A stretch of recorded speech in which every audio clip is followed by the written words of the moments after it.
नमस्कार, जय हिंद। मैं आयुष सिंघम आपका स्वागत करता हूं आपके अपने चैनल करियर मेकर में। फ्रेंड्स, मैथ के प्रैक्टिस सेशन की सीरीज चल रही थी। हम लोग अर्थमेटिक तो बहुत दिन से कर रहे हैं यार। आज एडवांस में थोड़ा अपना हाथ आजमा के देखते हैं कि एडवांस में हमारी स्पीड क्या निकल रही है।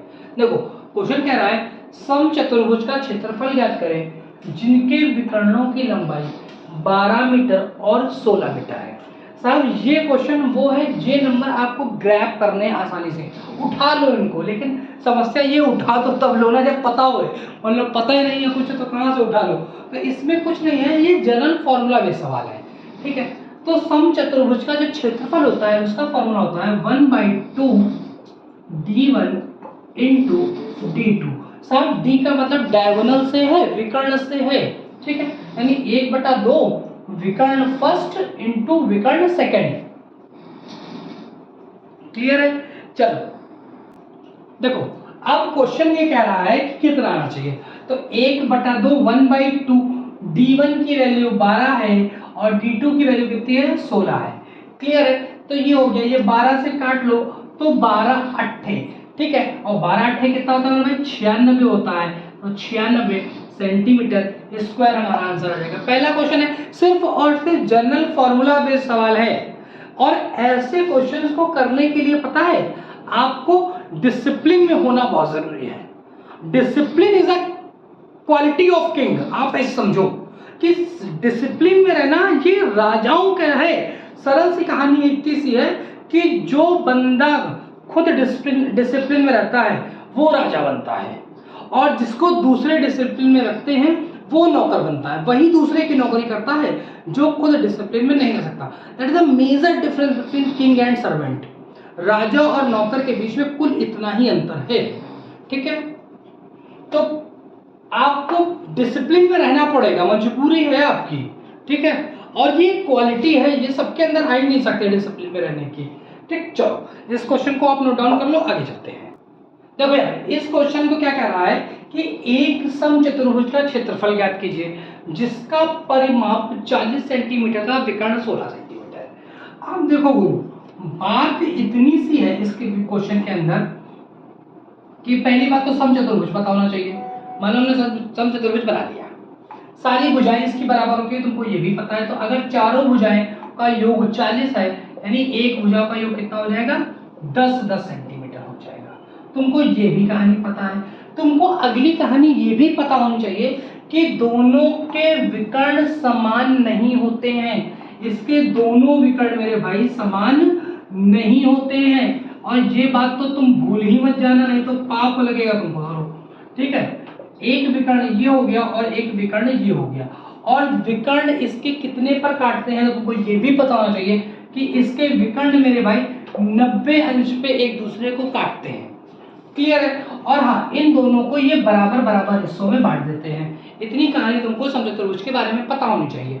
क्लियर? इसका एक विकर्ण 16 है मेरे भाई, मान लो यही वाला 16 है, ये पूरा अगर 16 है तो ये 8 हो जाएगा, तो ये भी 8 हो जाएगा। अब देखो, 90 के सामने तो कर्ण होता है। अगर 90 बनना है तो समकोण त्रिभुज बनेगा, और समकोण त्रिभुज बनेगा तो मेरे भाई ट्रिपलेट बनेगा।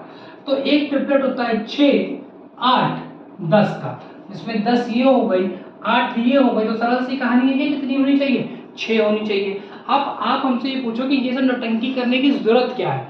जरूरत मेरे भाई इससे आ रही है, क्योंकि वो हमसे बार बार कह रहा है कि समचतुर्भुज का क्षेत्रफल ज्ञात कीजिए। तो हमें 1/2 d1 इंटू d2 का मान निकालना पड़ेगा, हमारी मजबूरी है। तो d1 तो हमारे पास दिया है कि 1/2 16 दिया हुआ है, लेकिन d2 का हमारे पास कोई मान नहीं है, इसलिए मजबूरीवश हमें ये करना पड़ रहा है। साहब, अगर ये 6 है तो ये भी कितनी हो जाएगी? 6 ही हो जाएगी। क्लियर? अगर ये 6 तो कितना हो जाएगा? 12 हो जाएगा। पूरा का पूरा कितना हो जाएगा? 12 हो जाएगा। यहाँ तक भी कोई दिक्कत नहीं चाहिए। अगर इसको हम काटेंगे 6 बार में तो 12 छक्का कितना होता है? 96 सेंटीमीटर होता है। क्लियर है? देखो, सवाल को फिर समझो एक बार। ठीक है, परिमाप दिया था, अलग अलग हमने उसको भुजाओं में दे दिया, 10-10 हो गई, क्योंकि सारी भुजाएं बराबर होती हैं। अगली कहानी ये पता थी कि दोनों विकर्ण एक दूसरे को 90 अंश पे बांटते हैं और दोनों बराबर भी नहीं होते हैं, हमने ये भी कर लिया। एक 8 तो ये भी 8, ये 8 है, ये 10 है तो ये 6 हो जाएगा, हमने ट्रिपलेट भी लगा लिया यहाँ से। अगर ये तो ये भी 6 तो 6 6 कितना हो जाएगा, 12 हो जाएगा। एक विकर्ण 12 मिल गया, एक 16 दिया हुआ था, हमने काटा और ये कितना आ गया, 96 आ गया। क्लियर है, कोई समस्या नहीं है। ठीक है भाई साहब, ये ऐसे प्रश्न हैं जिसमें हमारे डूबने की संभावनाएं सबसे ज्यादा होती हैं।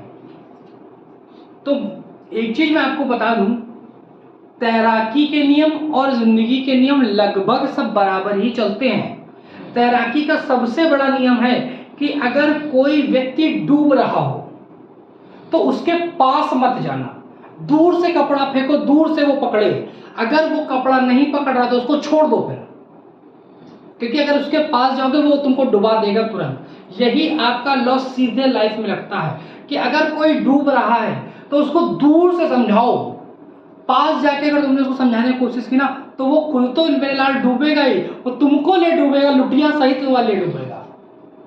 ये नियम है, ये लॉ है सीधे सीधे। तैराकी में भी यही नियम लगता है, जिंदगी में भी यही नियम लगता है, स्पष्ट नियम है बिल्कुल ये सब।